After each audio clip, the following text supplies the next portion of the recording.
Please welcome to the stage the world's fastest woman on land, Valerie Thompson.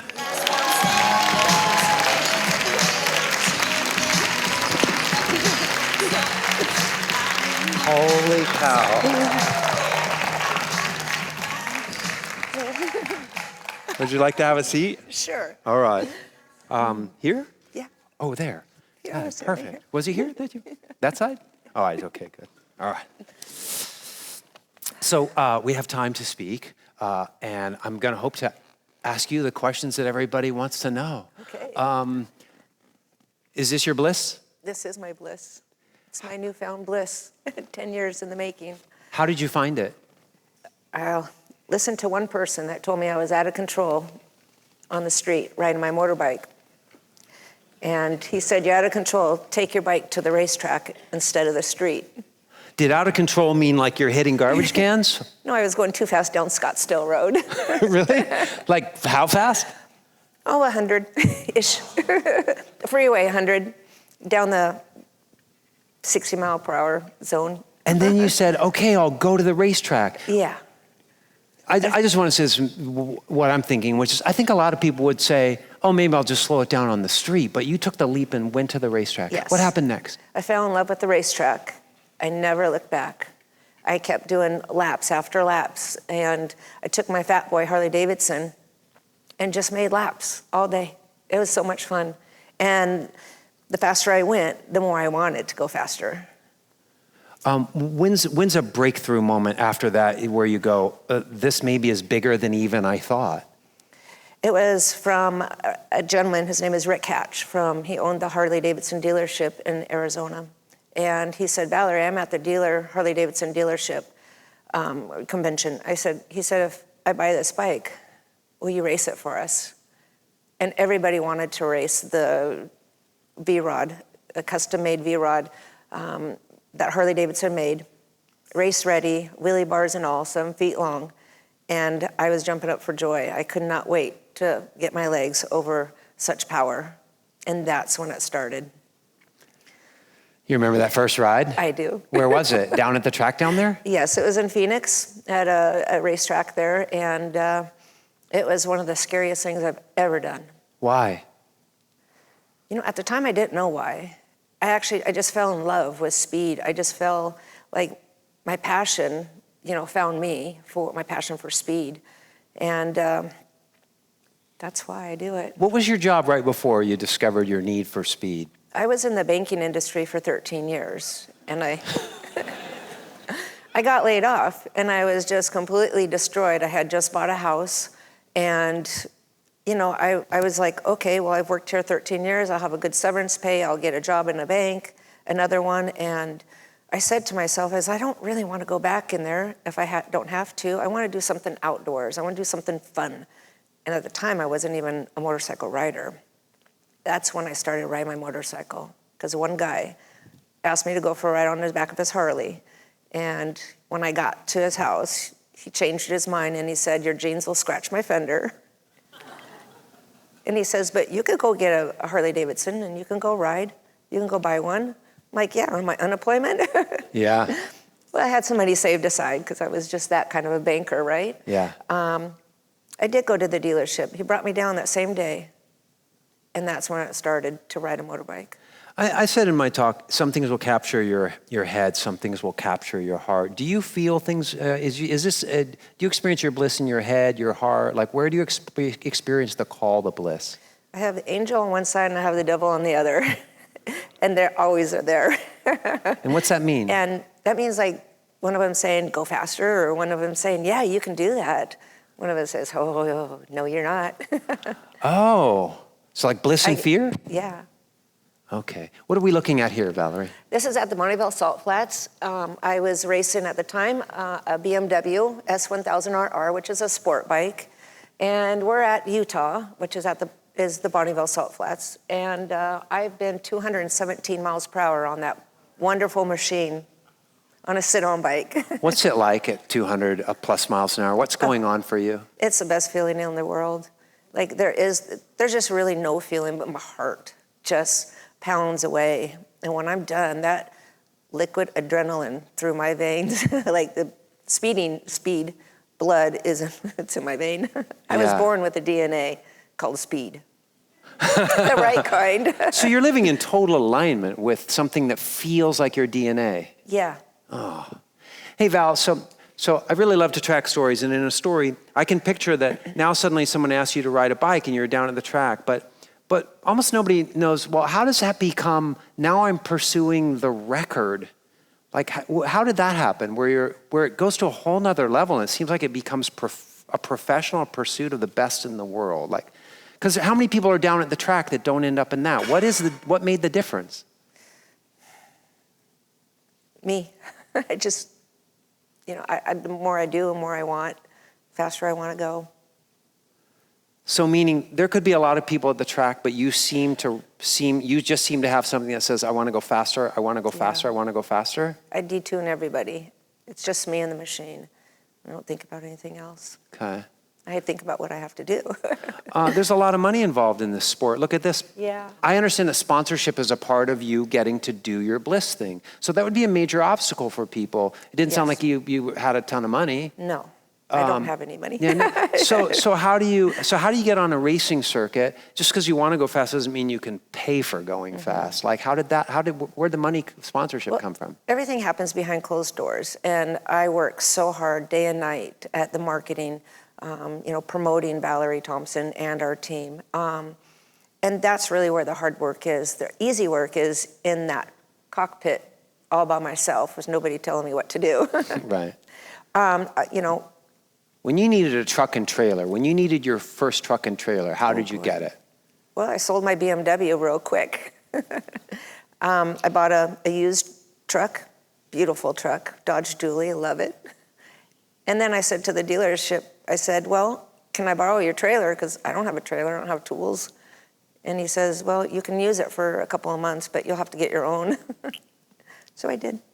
So you use it for a couple of months, and are you making money through the sport? Are you then trying to generate cash? Like how do you buy the trailer? And I'm asking this because a lot of people's obstacle, their Bliss, is really just like, well, I don't know how I'll accomplish these obstacles. So just as one example, how do you get a trailer when the money is tight?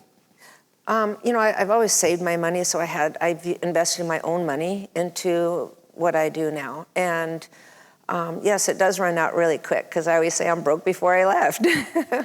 I do have sponsors that help, take away that cost, and that's how we get down the road. I mean, it's their name, their logos, I promote them, and they promote me, and it's a happy relationship. So you earned sponsorships? Yes. By being great at what you do? Absolutely. All right. Peeking at the timer.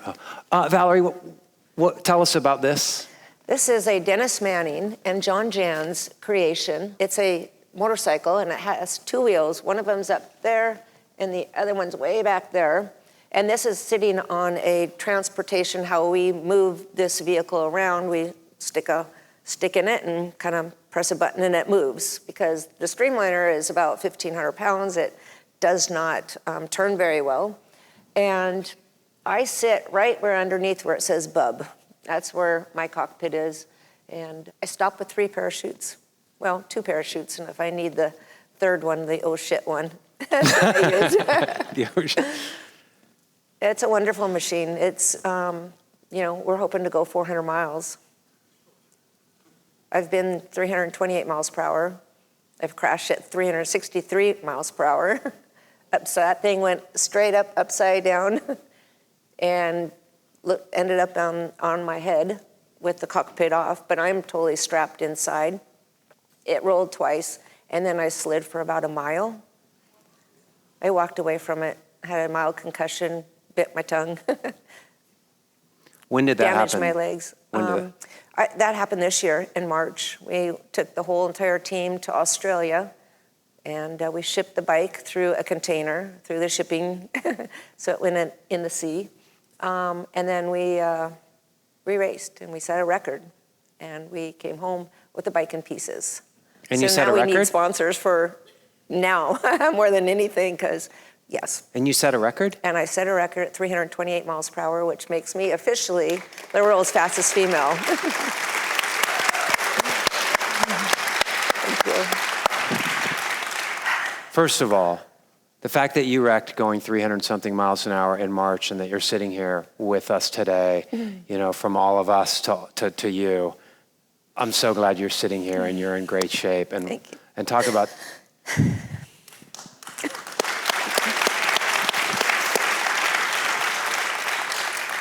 I'm never going to think about bombing in comedy the same way. Okay. Wow. Wow. Valerie, will you share with us what it's like doing that?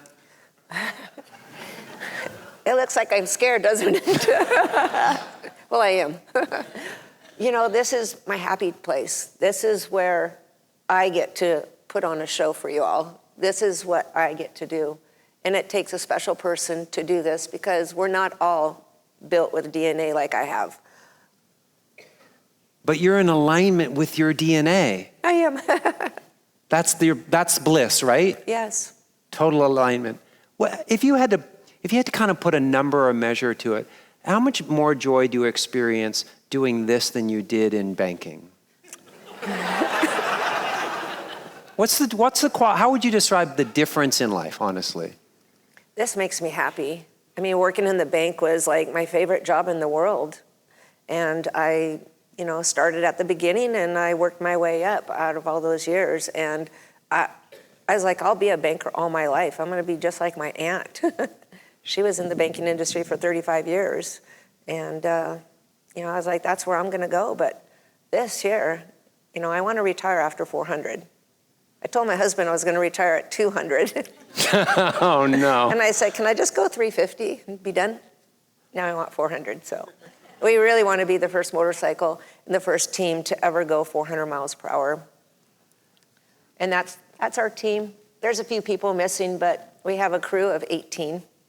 And Dennis Manning is the one in the hat right next to me. My husband is over there. So what I love about this slide is I would hope for everybody on their bliss that they have a supportive team behind them. Mm-hmm. You know, doing your bliss alone is hard. So when I do my stuff, I have to have people that I call when I feel insecure, when I feel afraid, when I don't know how to handle this audience or that particular situation. So I saw this and it just lined up what I know about bliss, which is behind the person who's living their bliss, they have a support structure, right? Mm-hmm. People that love and support and add intelligence. Yes. I love my team and I miss them every time. We leave, we break away. It's like I feel that my family's, you know, everybody's going their separate lives now. Going their separate ways, not life. Yeah. And then when we reconnect, it's like we're all happy. Yeah. We're just happy. We all work together so well. We just jive. Everybody has a thing to do on the motorcycle. Yeah. Nobody, you know, bumps into each other. Everybody has a duty. I love it. I have 1 minute and 57 seconds. A short answer and then the rest of the time for a more important answer. How do we watch you go attempt at 400 miles an hour? Like, how do we follow your story? I want to follow. Social media would be the biggest one right now. I'm on, you know, all of the social media. Is it platforms. marked for when? Like, do you guys have a target date? It'll be March of 2020. We're gonna go test here at the Bonneville Salt Flats in Utah in September 2019. Right now, the body is being rebuilt as we speak, so it's going to take a long time for it. I mean, this was a project of years and years in the making. I'm going to be on the Salt Flats with you in September watching. All right. You could be my good luck charm. I'm going to be out there. With the remaining minute, and I wish I could talk to you all day. Thank you. What advice do you have for people to follow and live their bliss? You know, I listen to people, and as much as sometimes somebody told me that, hey, you're racing out of control, or I just listen and just have to absorb that information. And I mean, I can do anything now. I mean, you can do anything. You don't have to be a racer. You can do anything. And so you listen for I just listened to that little man. Oh, it's beautiful. And I didn't know I had one on each side, so I do now. Thank you so much, Valerie. Thank you. Amazing, amazing. Thank you so much. amazing. It's so wonderful. Inspiring. I'll send you that.